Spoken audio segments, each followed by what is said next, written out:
Hi, my name is Sabine, here for Mathnasium Social Media. Today we have Larry Martinek, the Chief Instructional Officer and co-founder of Mathnasium.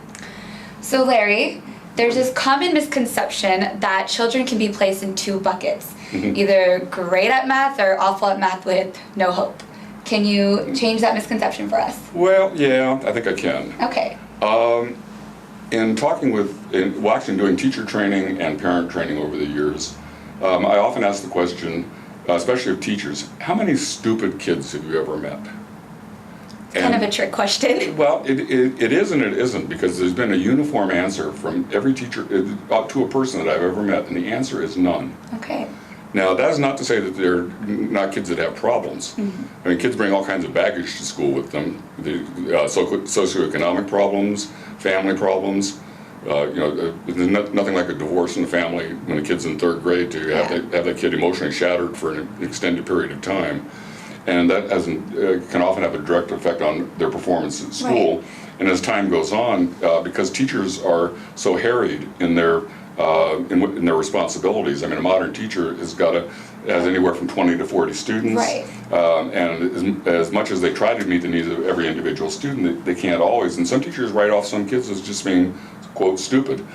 And what it turns out is that quite often when we get kids in the Mathnasium, what we discover is that, in fact, we virtually always discover this when a kid's having trouble. It's not that the kid is stupid, it's that the kid has been under-taught for various reasons. Okay. And as I said, those reasons can be extremely varied, from socioeconomic conditions to family life and all of these things.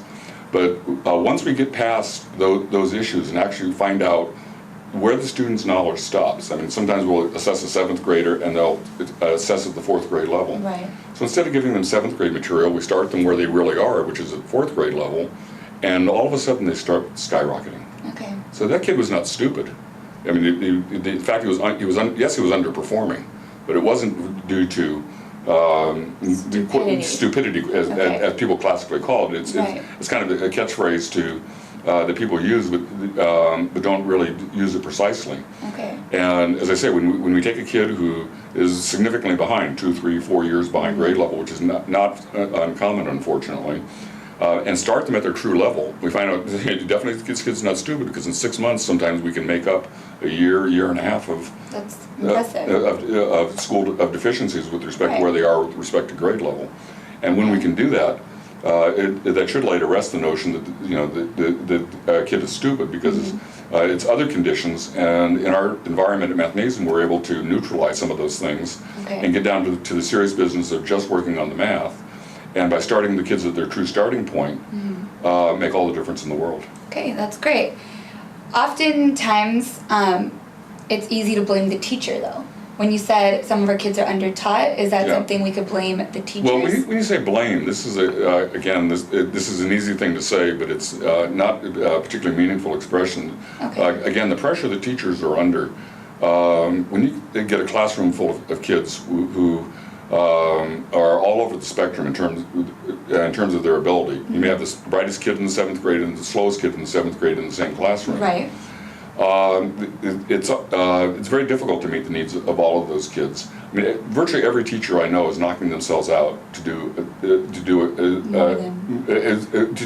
whatever they can to help kids. In our current climate of budget cuts and class sizes going up and the shortages of materials, I mean, every elementary school teacher will tell you how much money they spend out of pocket to fund activities for their classes, things like that.